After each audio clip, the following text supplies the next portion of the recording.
Video is now in session, and the filibuster has been being debated about for a very long time. But the debate about the filibuster, which is unique to the U.S. Senate, is getting bigger, and bigger, and it will be challenged very soon, probably by this summer, with a bunch of bills by Democrats who want to pass legislation. So there are legislation like their infrastructure bill, the American Jobs Plan, the American Families Plan, and as well as the $6 trillion budget deal that Biden has, along with numerous other bills, including voting rights. So all of these kinds of initiatives that Democrats want to take will most likely not be able to get through because of the filibuster. So in this video, we're going to talk about why the filibuster should be removed and why the filibuster should not.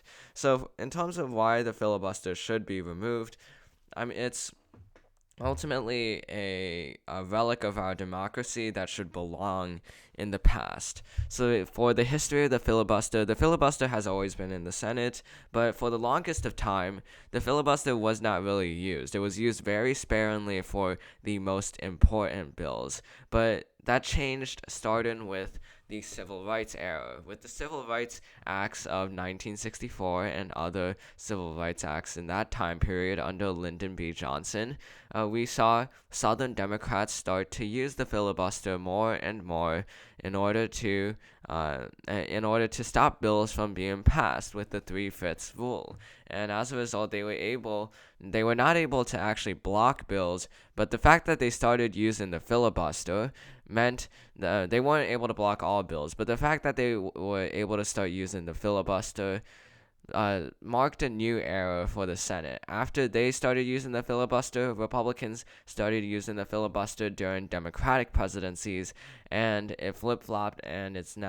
right now, back to Republicans using the filibuster for a Democratic president. And because of the fact that the minority party, which is at this point comprised of you only need 40 senators in order to block a bill, because they have so much power, that's not really indicative of a democracy, where a democracy, or even a representative democracy, where you vote people in and they are the ones that are supposed to represent you. And if there's a minority party rule, and if the majority party worked hard to get to a win, then then the minority party should not be rewarded. And that's the main argument against the filibuster. Now, Joe Manchin of West Virginia, Senator Kirsten Sinema of Arizona, and a few other senators who are not named are against the a few other Democratic senators not named are against the filibuster idea.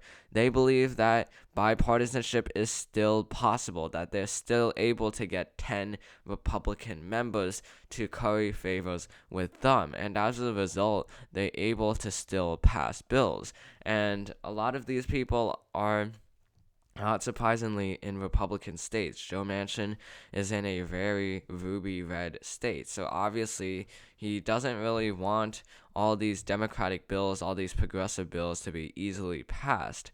And for this issue in West Virginia, most West Virginians believe that the filibuster should not be removed. And obviously so, because right now Democrats hold a trifecta in all three parts of government. So Joe Manchin has been trying to negotiate with Republican senators, namely Lisa Murkowski of Alaska, and they're trying to get a voting rights bill passed through the Senate, and that will provide the real test of whether Joe Manchin actually can make bipartisanship work in the Senate. If he's able to make bipartisanship work, then there should be 10 Republican senators who are willing to join Joe Manchin and Lisa Murkowski by the end of it all. But if history has been indicative of anything that's happened, then it's pretty obvious that it's unlikely to ever happen in the near future. I made a video about it, why bipartisanship is gone for now, and it is gone. It's not coming back for a very long time, just because of the polarizing nature of our nation.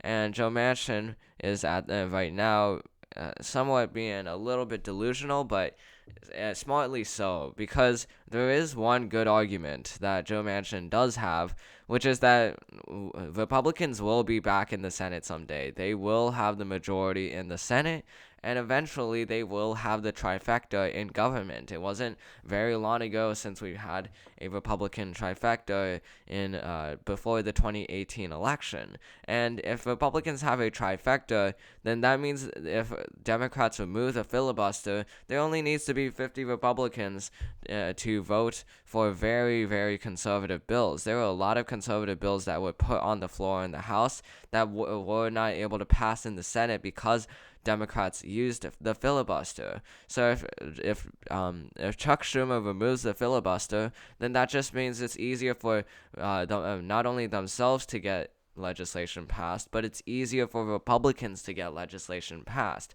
And that's important because for Democrats, they obviously do want moderation with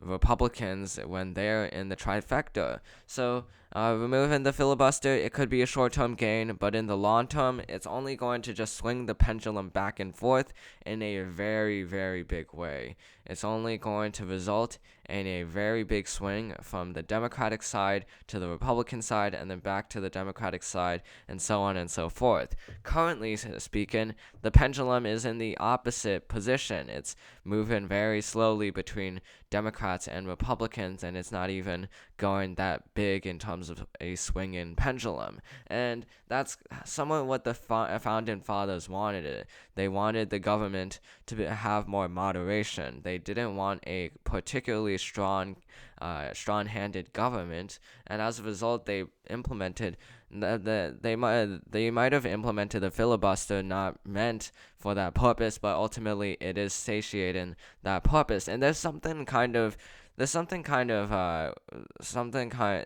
like a good wisdom from the founding fathers, because they were more worried about bad bills being passed rather than good bills being passed, because there will be good bills that pass through the Senate, and America will still live another day. But if bad bills are able to be passed very quickly, then that is not good for the nation. And those are the arguments against the filibuster.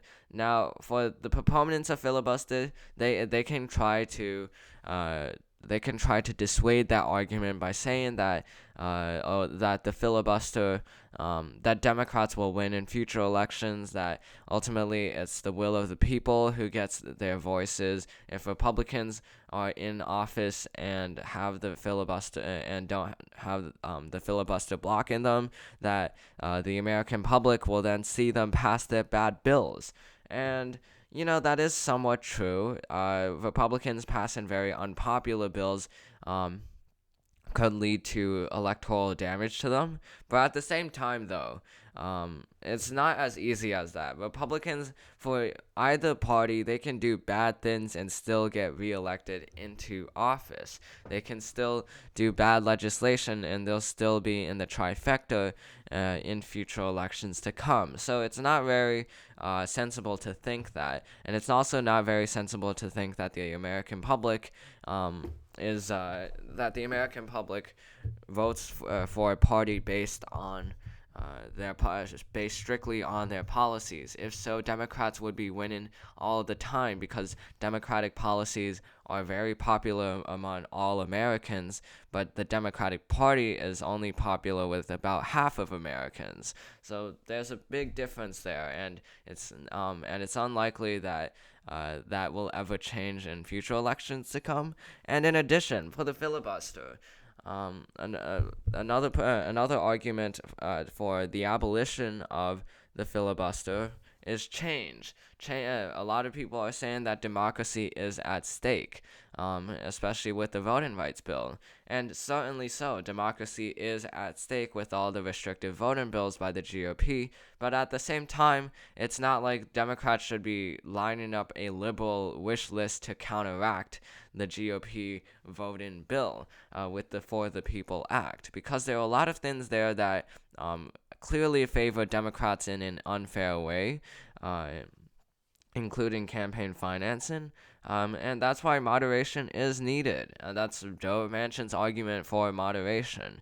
But that's the Democrats' argument for removing the filibuster. Now, the easiest solution to this, the simplest solution besides abolishing the filibuster or keeping it, is to lower the filibuster, lower the amount of senators needed to, or I guess heighten the amount of senators needed for a filibuster. So instead of having 3/5, which right now means 40 senators, instead it has to be 45 senators who are needed in order to block a bill. So 45 out of 100, or 9 out of 20 of the U.S. Senate is needed in order to block a bill. And even though it's not really abolishing the filibuster, it means that Democrats will need 55 senators. That's much more reasonable than the current 60 senators, because there's unlikely to be bipartisanship with 10 Republican senators. It's much more likely that there will be bipartisanship with 5 of the senators. With the January 6th commission, we saw that the vote was 54, I believe, to 48, and not 48, 54 to 40 something. But if Democrats were able to get Kirsten Sinema or Patty Murray, the senator from Washington, to vote, then they would have been able to pass the January 6th commission by a margin of 56. Out of 56 votes, and that would be enough to overcome the filibuster. So it shows that these kinds of bipartisan deals are possible. Meanwhile, it still invites some amount of moderation, because it's unlikely that either party these days will get 55 senators in the majority. It would have to be something similar to a Newt Gingrich revolution in order for either party to have 55 senators in the near term. So that's a much better solution to get Democrats to actually pass bills with moderation, and at the same time for Republicans to get what they want, and for Joe Manchin to get what he wants. So that's the end of this video. Hope you enjoyed it. This video is now adjourned, and I'll see you in the next one.